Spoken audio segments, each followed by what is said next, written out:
Peace, blessings, love, light. Welcome to the Cosmic Medicine Journey. My name is Asif Ullah, aka Yogi Medicine Man, and thank you for taking this journey with me as we align with the cosmos. In this first brief introductory episode, I'll be introducing myself, orienting you in this show, why cosmic alignment, and what's to come. Shout out to my cousin Sumaira and my cousin Ria for suggesting I do an agenda and overview. So back in the day, there was this kid I used to be around who used to say, "Who you? Who you?" And so, who am I? For the purposes of this show, I'll give you a glimpse of who I am. Some of you might already know me by way of my work as a yogi medicine man, but let's start right there. Yogi is something that my mom calls me, and yogi is referring to someone on the path of the yoga system. The yoga system is an all-encompassing science which includes the physical movement, which you might be familiar with, which is referred to as asana, as well as the other limbs. The other limbs are part of a system that is defined by Patanjali's Yoga Sutras, which is one of the ancient texts of yoga, as Ashtanga. Ashtanga refers to the 8 limbs of yoga, and it's also referred to as Raja Yoga, Raja referring to king. These are Sanskrit terms, so I'll make sure I define the Sanskrit terms. And not that I know Sanskrit, but I know the terms that I'll be using.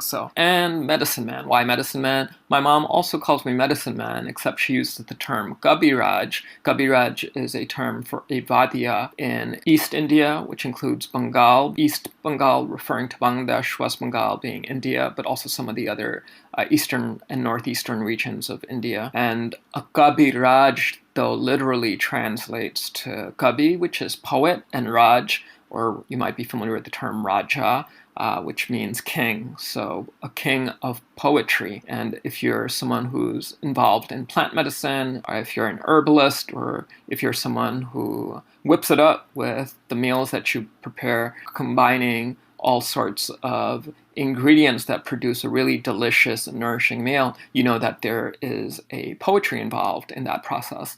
So hence the term Kabiraj, medicine person, medicine man, names that my mom's called me over the years. So I'll accept them because I trust her and love her.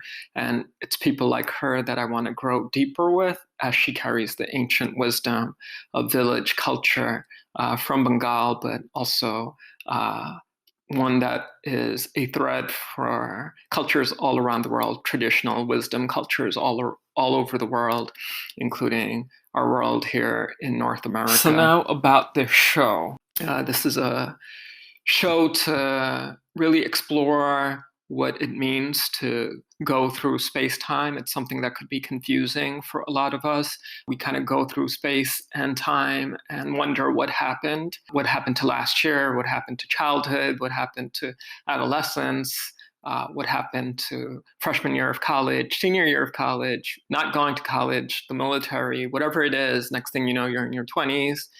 Maybe you have a job, maybe you don't. Maybe you had a period of homelessness, maybe you're out of it. And life continues to happen. Maybe you have a child and maybe they're adults now. Maybe you're a grandparent.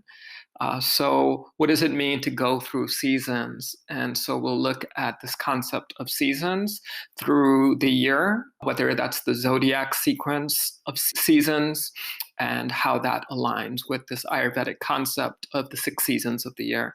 So one thing I've always thought of and always really referring to the past couple of years is winter is a long time in the Northeast, and it's also different from month to month. So January winter, which you say is different from February winter, is different from December winter.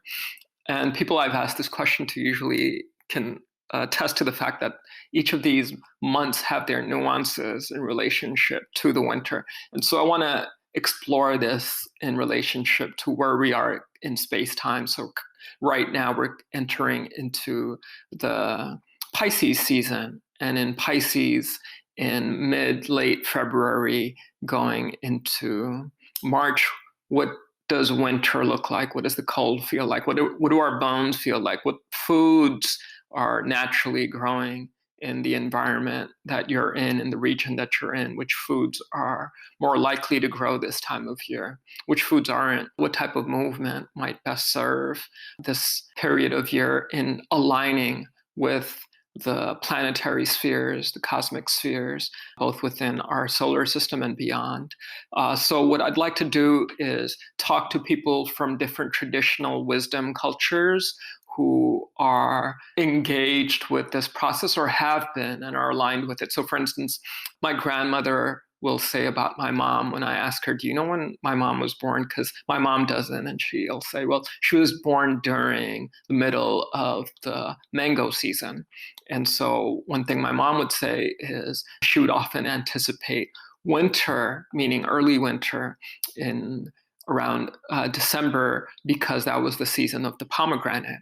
And so that's when they would eat the pomegranate. Whereas me, being a product of New York City and growing up here, I had pomegranate any time of year if I wanted to, or mangoes for the matter, or foods that didn't even grow here, things like avocado, grapes, etc., versus people in traditional cultures eating what was not just regional to them and available to where they were geographically based on the climate, etc., but also what was seasonal, what grew at that time of year. So how do we align with space-time, and why is that important?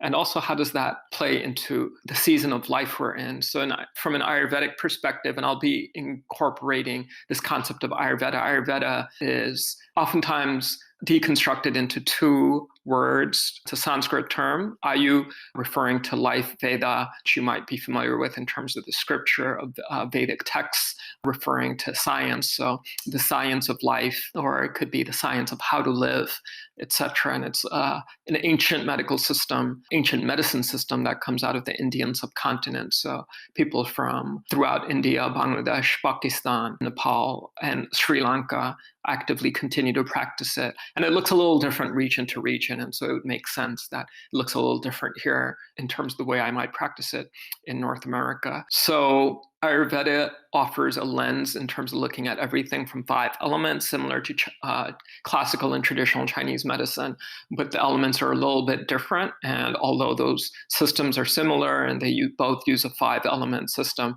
I'll be looking at the space concept of the cosmos and aligning with the cosmos from the lens of the 5 elements, or Pancha Mahabhuta, the 5 great elements, by way of the doshas, or the coalescence of those 5 elements in 3, which are sometimes referred to Vata, Pitta, Kapha.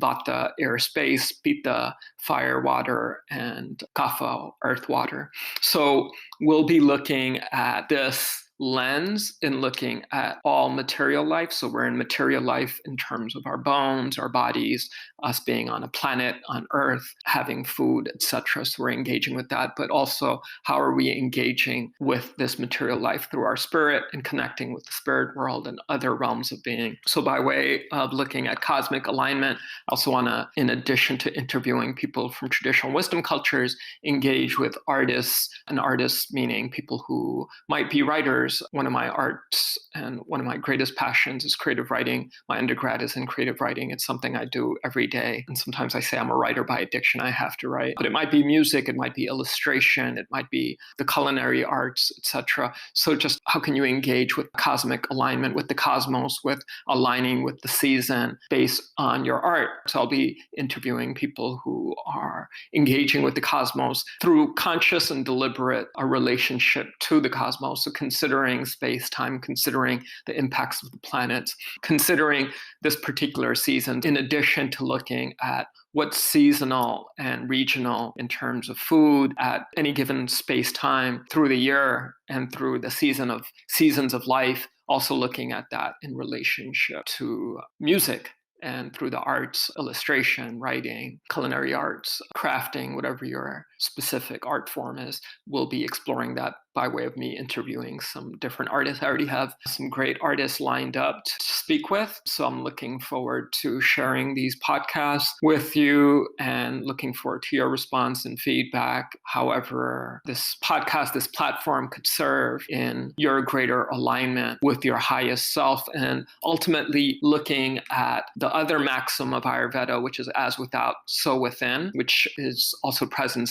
in one of the most ancient yogic texts, which is the Hatha Pradipika. Many people are familiar with Patanjali's Yoga Sutras, which is also a really amazing text. Hatha Pradipika is also another ancient yogic text, and it starts with everything that exists in the cosmos exists within our body, and everything that exists within our body exists in the cosmos. So then it's absolutely essential that you be concerned with your health for me, because if you're hurting, I'm going to be hurting, because whatever you're hurting is, and however you're going through it, it's going to impact the people you're around. And ultimately, that'll have a ripple effect and impact me, even if I'm thousands of miles away from you. And so similarly, whatever is happening outside of you is also essential that you're part of that process and being engaged with the people around you to ensure their health as well. So that aspect of community is something that I'm going to be exploring by way of looking at aligning with the cosmos, because when we're aligning with the cosmos, we're not just aligning with our individual health and what would be best for our body at this time of year,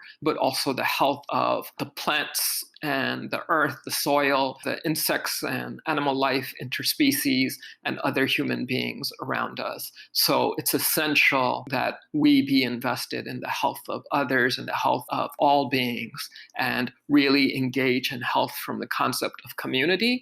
And one thing I always say is, as a vegan, I eat pretty well, I fast regularly, I have a strong yoga practice, and all those things are great. But if you don't have community and you're not part of a meaningful community where you're accountable to other people, you don't just peace out every time something goes wrong, then you're going to suffer. It's going to impact you, and it has a karmic impact on what's going to happen in the world and also for whoever you touch. So us being part of communities, tribal communities, communities that you're part of in a village sense, not just people that you might have in your life and that you hang out with based on appointments, or, hey, maybe we could hang out next Wednesday at 3 p.m. with people that are part of a day-to-day. And most of us in the modern world at this point don't have that. So I want to look at in aligning with the cosmos, with the planetary spheres, just as the cosmos is part of an ecosystem, just as trees are in the forest are part of an ecosystem, how we could be part of an ecosystem where we actually